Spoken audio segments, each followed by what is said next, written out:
Mr. T, a researcher in one of Japan's leading electronics industries, was riding his motorcycle along National Route 1. At that moment, he suddenly saw a car from the oncoming lane making a U-turn and coming towards him. He immediately applied the brakes but could not stop in time and crashed into the car. The other party was fully responsible for the accident. The results were disastrous. Damage to the bones of the neck. His pelvis was torn apart. His right leg was dislodged from its base, and he suffered comminuted fractures in his wrist, as well as numerous fractures in his shoulders and knee joints. His condition was so serious that the emergency doctor in charge said it wouldn't be surprising if he died, and he continued to be unconscious.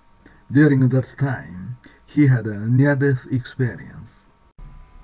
After the accident, he watched from the ceiling like a video camera as he was carried into the hospital on a stretcher, and he watched himself being operated on from the ceiling. Later, he saw his wife screaming at him as he lay in bed, and he called out to her, "It's okay, I am here, don't worry," but she couldn't hear him. He then flew to the bank of a large river on the outskirts of Matsuyama City, Shikoku. The riverbank was near where he spent his time between the ages of 3 and 6 due to his father's work. It was a riverbank with beautiful memories of playing in the water. However, its lush green nature has changed significantly, and the banks and riverbed had been hardened with concrete. He later visited the location and confirmed that the river view he saw at the time was real. Then he began to rise upwards and upwards like a lark. At that moment, he became aware of his own death, and a severe shock hit him. But eventually, as he accepted the fact of his own death, his pain disappeared. He felt at ease, and he began to ascend smoothly again. He continued to rise higher and higher, the mountains becoming smaller. Then Shikoku Island came into view and became smaller. Then Japan became smaller, and finally the earth appeared in his field of vision. He was struck by the feeling that the earth was alive, and that he was connected to the earth and the universe. And there are other people who claim to have seen a panoramic view of the earth during a near-death experience. The famous psychologist Jung also said that he saw the majestic image of the earth during his own near-death experience. Jung's depiction of the earth closely resembles the photographs taken by Apollo much later. If we consider Jung's and Mr. T's experiences together, we cannot easily deny the possibilities that they actually saw the earth from above during their near-death experiences. Now, Mr. T was looking at the beautifully shining earth in the darkness of space. The surroundings became brighter, and brightness gradually increased.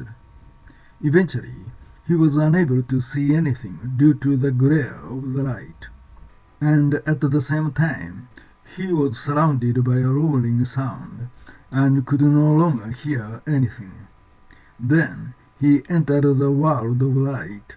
He describes this world of light as follows. "I died. I came to the afterlife, or the world of light. There's no pain. There's no suffering. I feel very free and happy. There's nothing here. There's no flower garden, no heaven, no hell.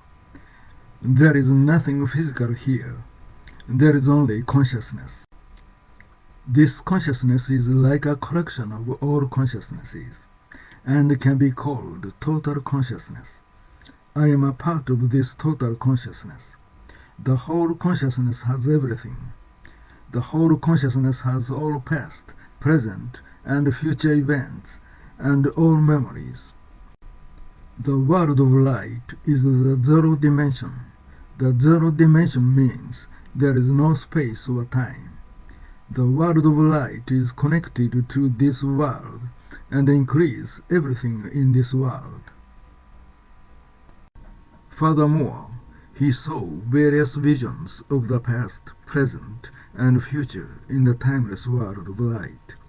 These visions included not only his own past, present, and future, but also the past, present, and future of the world. There was also a vision of the world clasping 40 years from that point. However, he also learned that the future is not decided, and that human can choose whether to perish or evolve. By the way, until the traffic accident, Mr. T had absolutely no connections to environmental issue. But during his near-death experience, he had the worst vision of the future of Earth, and the situation was too serious. Now that I knew what the Earth would look like in the future, it was clear what I needed to do. Then, one day, his own path in life became clear to him. After realizing these things, the bedridden man gained will and strength, and his severely injured body began to heal rapidly. And miraculously, he was able to return to society just 1 year after the accident, despite the fact that doctors said his condition would be difficult to recover from. However, if you tell people exactly what you learned and noticed from your near-death experience, almost no one will believe you. So, he decided to tell the truth as a scientist based on solid data, and in doing so, tell people a way to avoid catastrophe on Earth. After that, he continued his research by collecting materials and data about the global environment for many years, participated in academic conferences and international conferences, and gained specialized knowledge. Based on his results, he began to give lectures and make proposals widely. More and more, people agreed to his call, and eventually, an environmental network was established. This environmental NGO has non-confrontation as one of its basic principles. This means valuing humility and harmony, and maintaining an attitude that does not protest, make demands, blame, or make judgments. Actions that start from confrontation are protests and attacks, which lead to counterattacks and escalating problems. And superficial non-confrontation and humility are meaningless. Heartfelt non-confrontation and humility are important, but we can only aim for them little by little. He says, the trick is to acquire a sense of oneness. This all is one cannot be expressed in words. I myself learned this when I was bedridden in a traffic accident. This is what I experienced when I lost everything I had believed in, including my dreams, hopes, ambitions, and suddenly felt a surge of joy from the bottom of my stomach. By the way, it was 1981 that he was in a traffic accident and had a near-death experience. Now, 42 years later, the Earth has not yet reached the point of catastrophe. Does this mean that humanity is choosing a better future? However, this year, 2023, the summer around the world was extremely hot, and Japan also experienced the hottest summer in the 125 years of recorded history. I hope this heat isn't a sign that the Earth is headed for disaster.